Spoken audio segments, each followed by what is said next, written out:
क्या आप जानते हैं कि मंदिरों में नारियल फोड़ने की परंपरा कब और कैसे शुरू हुई है? तो चलो जानते हैं। कहानी उस समय की है जब एक महान राजा महाराज शुभकेतु समुद्र के किनारे बसे अपने राज्य से भगवान शिव के दर्शन करने के लिए हिमालय की यात्रा पर निकले। यात्रा कठिन थी, लेकिन उनका संकल्प अटूट था। जब वे एक दुर्गम जंगल में पहुंचे, तो रास्ते में एक विशाल नदी आ गई। तेज बहाव के कारण इसे पार करना असंभव था। राजा ने भगवान से मार्गदर्शन मांगा। तभी एक दिव्य आर्षि वहां प्रकट हुए। आर्षि बोले, राजन, यह नदी तुम्हारी परीक्षा ले रही है। अगर तुम इसे पार करना चाहते हो, तो अपने सबसे मूल्यवान धन का बलिदान दो। राजा सोच में पड़ गया। मूल्यवान धन क्या हो सकता है? राजा ने अपने सोने चांदी, रत्न और बहुमूल्य वस्तुएं नदी में अर्पित कीं, लेकिन कुछ नहीं हुआ।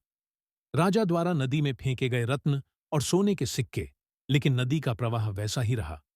तभी आर्षि मुस्कुराए और एक नारियल राजा को सौंपते हुए बोले, यह लो, इसे अपने अहंकार के साथ अर्पित करो। राजा को यह अजीब लगा, केवल एक साधारण नारियल।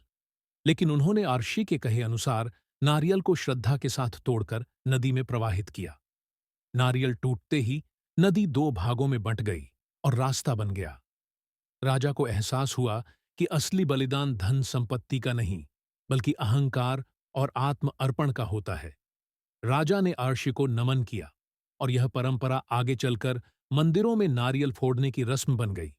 तो दोस्तों, जब भी आप नारियल फोड़ें, याद रखें कि यह केवल एक अनुष्ठान नहीं, बल्कि हमारी विनम्रता और आत्मसमर्पण का प्रतीक है।